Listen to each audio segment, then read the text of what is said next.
American Heart Month. Heart disease is the leading cause of death in the United States, claiming the lives of 650,000 people every year, with a disproportionate burden on communities of color.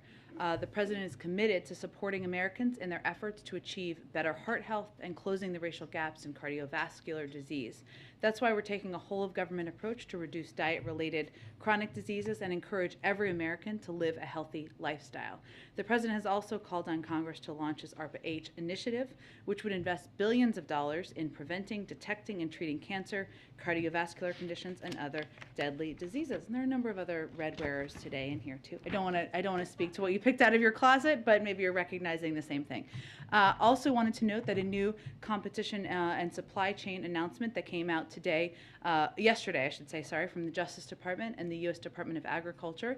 They launched farmerfairness.gov, a new online tool that gives farmers and ranchers a one-stop shop for reporting potentially illegal practices in agricultural markets. As the President noted when he met with farmers and ranchers last month, the meat processing industry is highly consolidated. Just 4 companies control most of the markets for beef, poultry, and pork.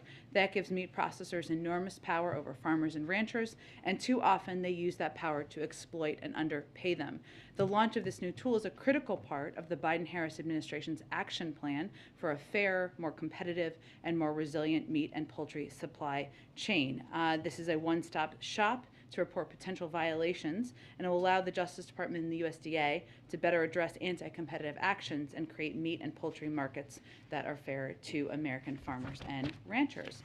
Finally, wanted to note this shortly, the President will sign an executive order to improve timeliness, lower costs, and increase quality in federal construction projects. The order requires the use of project labor agreements on federal construction projects, which will help the management and coordination challenges that can stymie progress on major construction projects. Federal construction projects span the country, as we all know, from the maintenance of nuclear sites to the upkeep at our military bases to waterways and flood projects.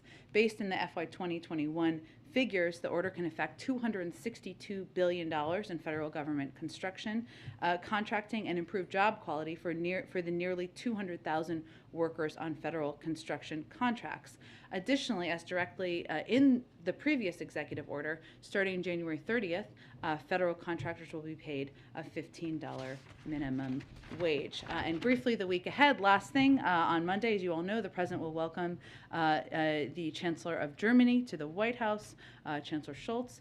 They will affirm the deep and enduring ties between the United States and Germany and discuss their shared commitment to ongoing diplomacy and joint efforts to deter further Russian aggression against Ukraine. They will also discuss our close cooperation on everything from the COVID-19 pandemic to addressing the threat of climate change and promoting international security based on our shared democratic values. They will then participate in a joint press availability following the bilateral meeting. On Tuesday and Wednesday, the President will participate in events at the White House, providing updates on his economic plan to lower costs for the American people and create more good-paying jobs. And on Thursday, he will travel to continue promoting his agenda. I expect we'll have more details on that in the coming days. Go ahead. Thanks, Jen. So yesterday, you and the State Department spokesman Ned Price both took issue with reporters asking for evidence of your statements with respect to the Syria strike and the Russian false flag operation. Do you really believe that journalists are repeating Russian and Islamic State propaganda in pursuing those questions, first of all? And second of all, will you be offering evidence of your claims with respect to what happened in Syria when they become available? Absolutely, and let me just start by saying that we welcome tough questions and good faith scrutiny. Otherwise, I wouldn't come out here. I wouldn't have come out here almost 180 times and engaged with all of you and your tough questions and good faith scrutiny. As I noted in the response to a question from your colleague yesterday, which wasn't in all of the context of what was put out there, we are less than 48 hours from the end of the mission. So the Department of Defense is still conducting after-action assessments. That's a natural part of the process that occurs. I also conveyed in my answer to the question the President directed his Department of Defense to take every precaution to minimize civilian casualties, and that we would release all of the information we could. And we absolutely remain committed to that, to answer the other part of your question. While I did not go into this level of detail during the plane gaggle, we also did a number of briefings. A number of you participated in yesterday to brief out a number of the specific details, including the fact that we sent out special operators at significant risk to themselves to minimize the risk of civilian casualties. Of course, that's different than doing a strike, which would not be as much risk to individuals involved. But obviously, these individuals were on the ground for a couple of hours as we briefed out. It would have been easier to do an airstrike. But as a result, we have firsthand reports from our elite service members who were on the ground and risked their lives to kill a terrorist responsible for the slaughter and enslavement of the Yazidi religious minority in northwestern Iraq in 2014, who bears responsibility for a recent set of attacks against the Iraqi security forces, and who took a terrorist off the battlefield who seeks to harm Americans. But of course, we respect and value the role of the press. Otherwise, again, I wouldn't be out here with all of you every day, and welcome the scrutiny, welcome the tough questioning. And as I said yesterday, of course, we will do everything we can to provide as many details as possible. But I think it's important, as people are trying to understand this, to note it is different having operators on the ground than an airstrike, where it's a different assessment after action. Jobs report, both administration officials and outside experts expected a worse jobs report than we saw. Yeah. Do you have any sense of why those expectations were off, and what exactly that means for your future sort of policy with respect to the recovery and the economy?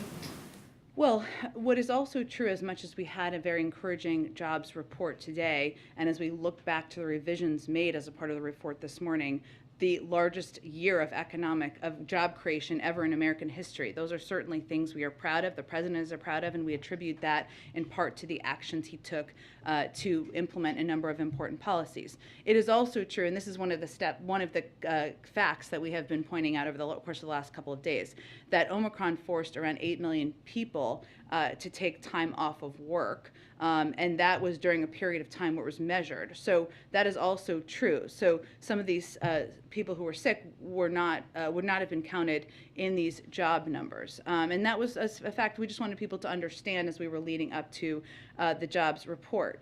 It is also clear that it's very challenging to collect, analyze, adjust the data during this time of the pandemic. We are very grateful to the BLS team that does that, and it's just incredibly challenging during an ongoing pandemic. But we think they've continued to deliver timely information. They've obviously continued to provide updates on a monthly basis when their assessments change. President Xi and Putin met on today, I guess, and released a pretty lengthy statement after that meeting. Moving a little bit further back from the meeting itself, how does the president view the relationship between China, Russia, Xi, and Putin through the lens of his broader foreign policy goals, agenda items, relationships? Well, the president views it as we have our own relationship with China. Secretary Blinken spoke to China's Foreign Minister Wang and underscored just recently, last week, and underscored the global security and economic risk posed by further Russian aggression against Ukraine, and conveyed that de-escalation and diplomacy are the responsible way forward. We've also conveyed that a destabilizing conflict in Europe would impact China's interests all over the world, and certainly China should know that.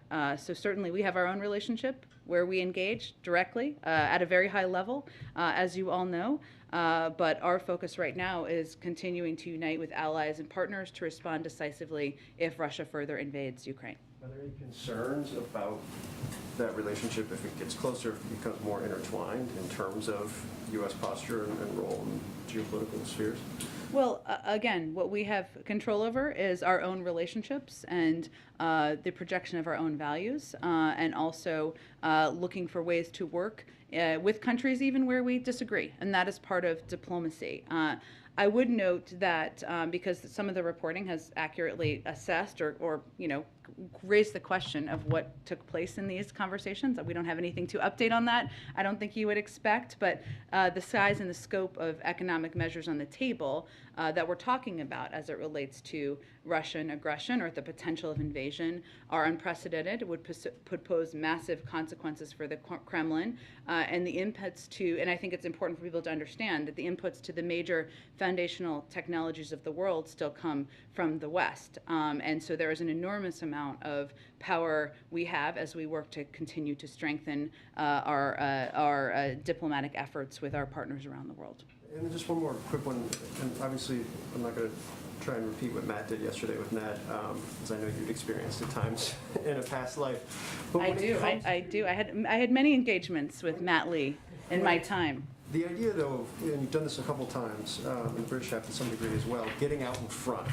I think almost giving insight into intelligence that perhaps past administrations, including past Democratic administrations, would not have done. Yeah. Can you explain kind of the thinking in that strategically and why you guys have decided to get out in front on these types of things in this moment in time? Sure. So over the past several months, we, but also a number of our allies, have developed a significant amount of credible intelligence about Russian efforts to use a false pretext to justify an invasion of Ukraine. And this evidence mirrors both public reporting and Russian accounts in past conflicts. And I would note a number of your outlets obviously have reporters on the ground, right, who are seeing for themselves what is happening.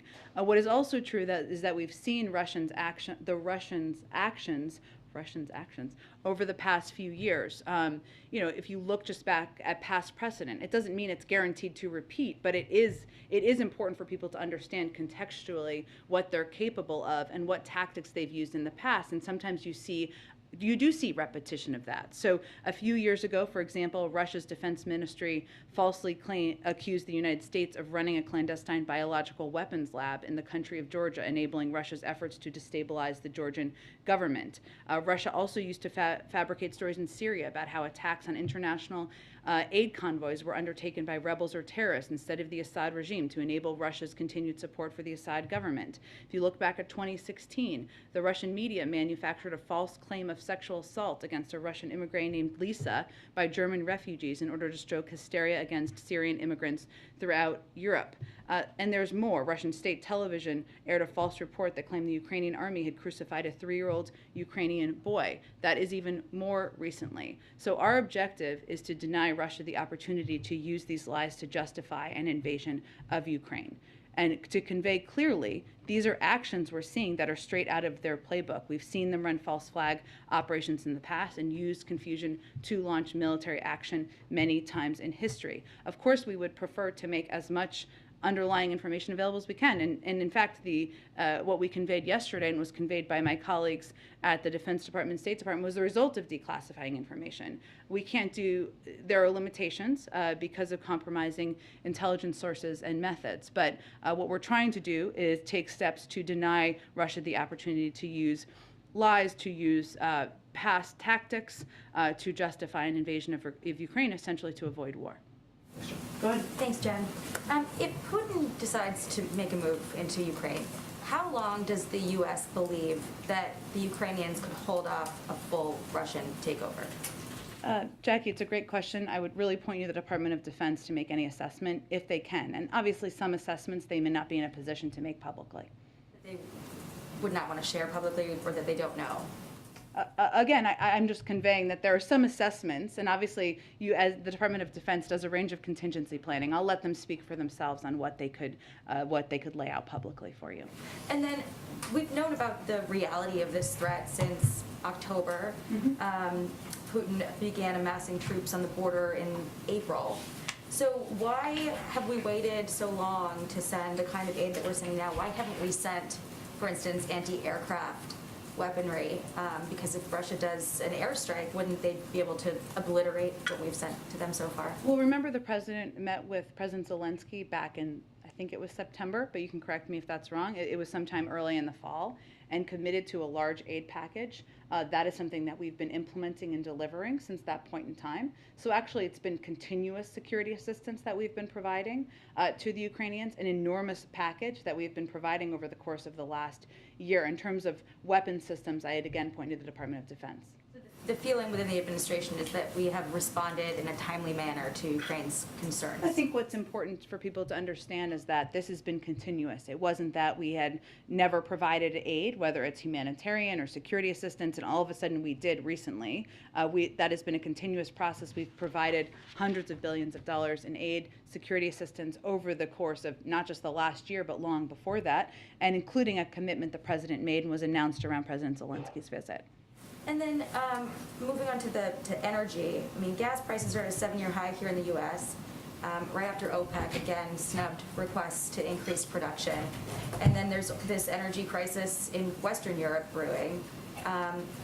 Is there any point where the president would consider opening up domestic production in order to mitigate some of this, the inflation, and assist our allies in Western Europe?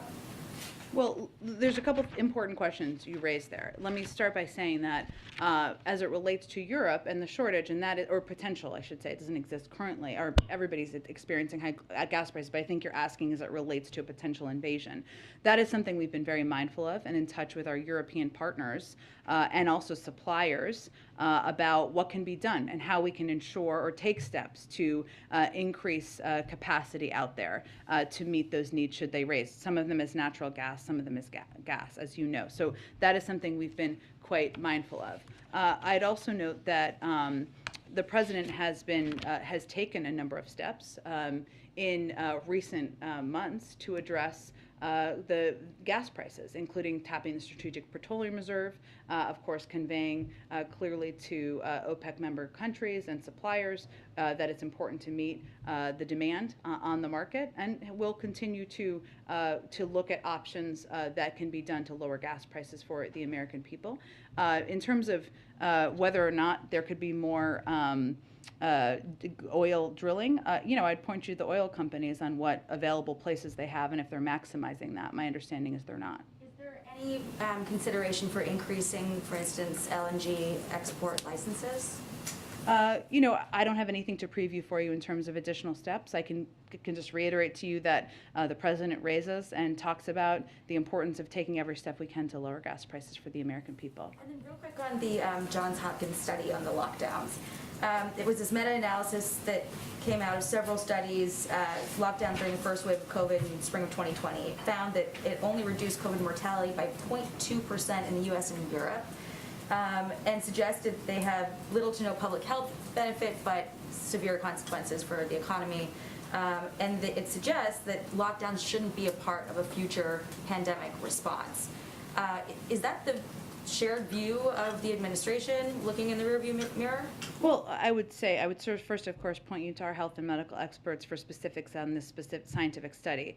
I would note that the president has been clear we're not pushing lockdowns. We've not been pro-lockdown. That has not been his agenda. Most of the lockdowns actually happened under the previous president. What our objective has been is to conveying that we have the tools we need to keep our country open, thanks to the president's leadership and focus on fighting the virus. And that's reflected in the fact that 98% of schools are open. Over 210 million Americans are fully vaccinated.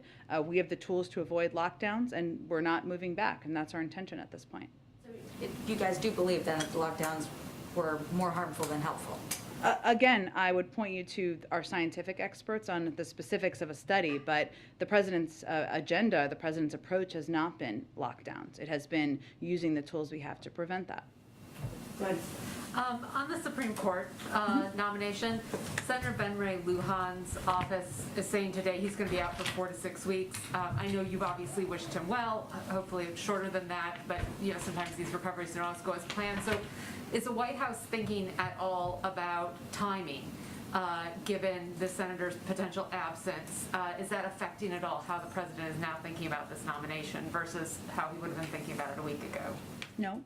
Okay. So everything is still on track for a pick by the end of February? Yep. All right. And I know you've been asked before, whether the president is considering Republican votes and whether he can get new Republicans on board. Is the response still the president's looking for the best candidate and not thinking about which votes that candidate can get? Yeah, but I would say it's important to note that the president's commitment, above all else, is to nominate a qualified black woman, to serve on the Supreme Court with impeccable credentials. And he thinks anyone he chooses should have the kind of credentials and be so qualified that they should be considered by Democrats and Republicans. And then just a couple things on COVID.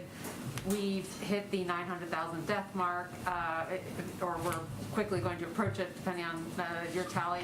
But is the president going to do anything to mark this for the grim milestone of 900,000 deaths? We will have more on this soon, but I don't have anything to preview today. Okay. Do you have any updates on the testing efforts, the shipping out of the free COVID tests? How many have there been shipped out now? Do you have an update on that? Are they still being shipped out every 7 to 12 days from the order? So I don't have an update on numbers. It's changing constantly. I know we confirmed, I think it was last Friday, so I'm sure it's changed since then, that we had about 60 million orders, and we had sent out tens of millions of tests, and you've certainly seen on social media people receiving their tests, which is always good news. But I don't have an update on that. This program, of course, is just beginning to ramp up. We'd said at the beginning we wouldn't start sending tests until the end of January. We obviously did it ahead of time, but what we're really relying on right now is as soon as testing manufacturers deliver tests to the U.S. government, we will get them out to the American people, and the Postal Service is doing their job, packing and shipping efficiently, and I expect we'll have more updates in due time. Short time, I hope. And just a real quick one on Russia. The Senate has left town without passing a sanctions bill. How important does the White House think it is to get the Senate to pass a Russian sanctions bill? Well, we're in close touch with them, but it's not essential for us to implement sanctions, right? It's not required. And so we have prepared a devastating package of sanctions, economic sanctions, that would have an enormous impact on the Russian economy. It doesn't require congressional action, but we are, of course, working closely with them. Jen, we Go have ahead. gather. Oh, okay. Sorry for it being so short today. I'll be around for a little bit if people have questions. Come on by. Thanks, everyone. Jen, can you say anything about the Russian oil deal with China? I don't think I have any additional comments about their meeting. I will see if there's more we can offer. I'm happy to do that for you. Would that undermine any potential I'm U.S. happy to get sanctions? back to you if there's more we can offer, Andre.